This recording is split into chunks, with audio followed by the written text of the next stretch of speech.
Hello, everybody. This is Mark McNutt talking at you from Deadwood, Oregon, and I'm going to be talking about astrology and specifically the transits of now and recent events as briefly as I can. And so we're we're at a really pivotal time now. I don't know how many of you saw the Saturn Jupiter conjunction of last month. It's still going on. Jupiter has to do with how we expand and grow and broaden our horizons, whereas Saturn is generally the opposite aspects of how we constrict, define, and provide structure to our changes. Both of them moved into Aquarius on December 17th and 19th, right before the solstice, and they caught up to each other on the solstice. Maybe you saw the visual. Many people are looking at that in terms of, oh, this is the dawning of the age of Aquarius. Well, this is the dawning of a new age opportunity. It's a dawning of a Aquarian opportunity. And by the end of this month, there'll be 5 planets in Aquarius. So the Aquarian theme is very much with us. Right now, we're looking at the new moon being in tail end of Capricorn, almost Aquarius, but not quite, on the 13th of January. And under that lunation, the sun and moon, of course, move together and they're conjuncting Pluto. So Pluto is the planet of transformation, death and rebirth, total change. So there's going to be a rebirth and renewal that goes on in the next lunar month. And the last lunar month had a solar eclipse at the beginning of it, and which was a portent of great change. And we saw it. We saw it between the time of the solstice and particularly the drama of the last week. We saw lots of events and lots of. This is a different world than it was a few weeks ago. That's just the best way to put it.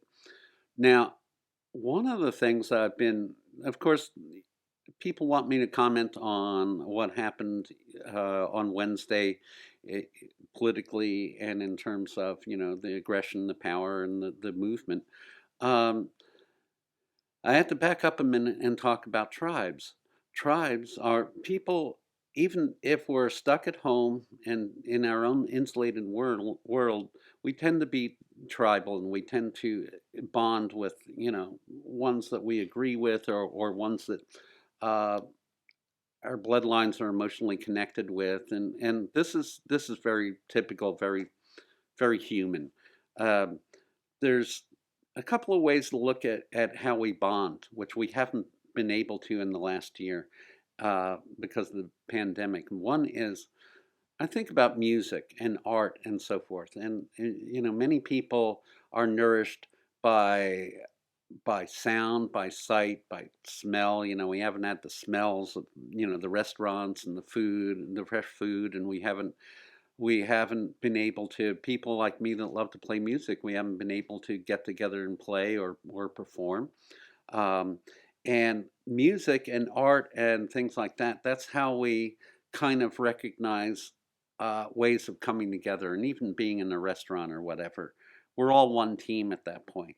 And then many people are really enjoy sports, and sports are a way that we that our emotional bodies get to express ourselves. And there's certainly a lot of people who have a hard time expressing emotions, but when their team gets going, they're like, "Yeah, go team!"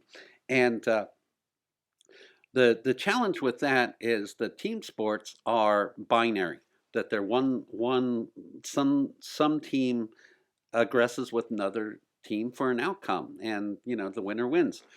Uh, we should not apply this to politics because this is where we've been derailed by the transits of Mars over the last 6 months or whatever, has been personal attitudes and identifying with our team, our tribe, has gotten way out of hand, and we need to rein it in.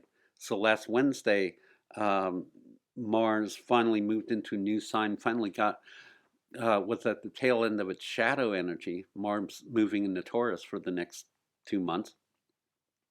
and joining the planet Uranus, which has to do with upheaval,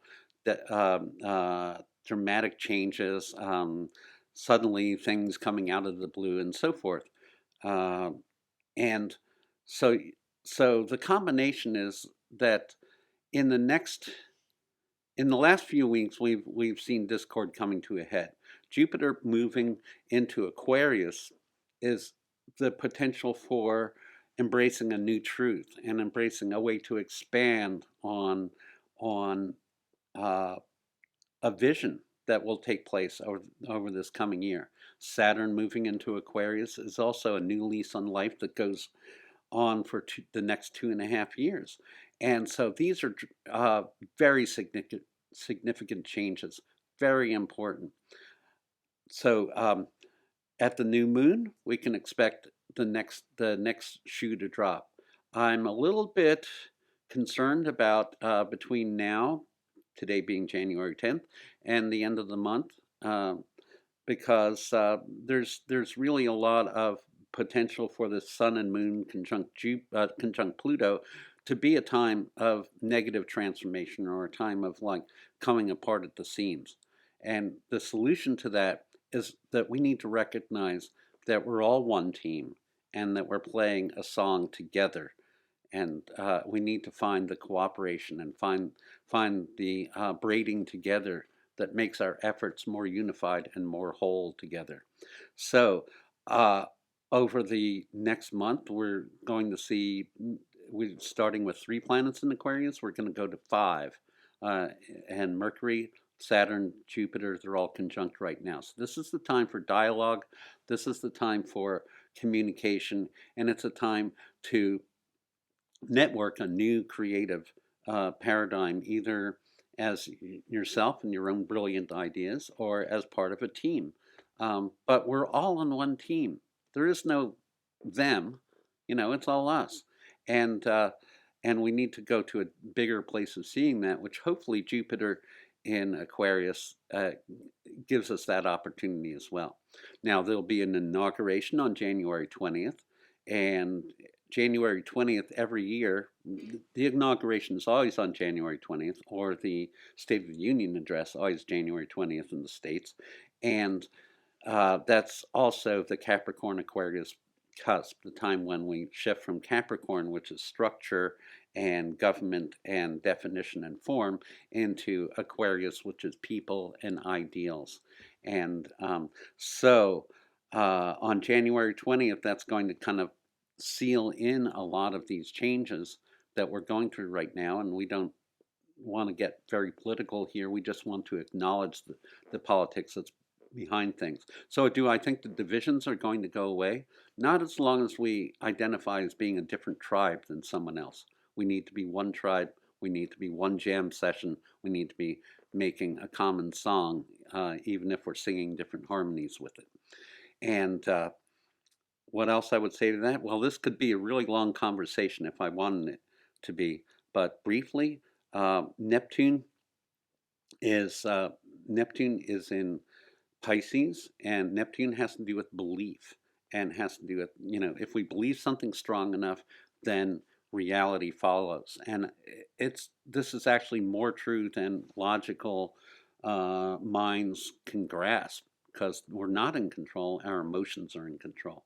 And right now, the nodes, north and south lunar nodes, are in square, stressful cross purposes with Neptune. And so basically, we can choose truth or we can choose perception. And this is going to play out over the next few months, particularly. And our choices are major for this is a major crossroads for deciding what we want to do in the future. Don't look at the past now. It's really important to look at the future from this point onward, and to visualize, to envision what world we want to live in, to envision the yes that we can do together rather than the no of being at arm's length from something else. If we reaffirm who we are, even though we're feeling consummate fear of the unknown right now, we can move into a completely new place, and there's a just the most amazing potential right now for opportunity, advancement, and something new to take place. And I'm looking forward to it. So your essay question is, how do you want to harmonize with that? How do you want to harmonize into forward and sing that song?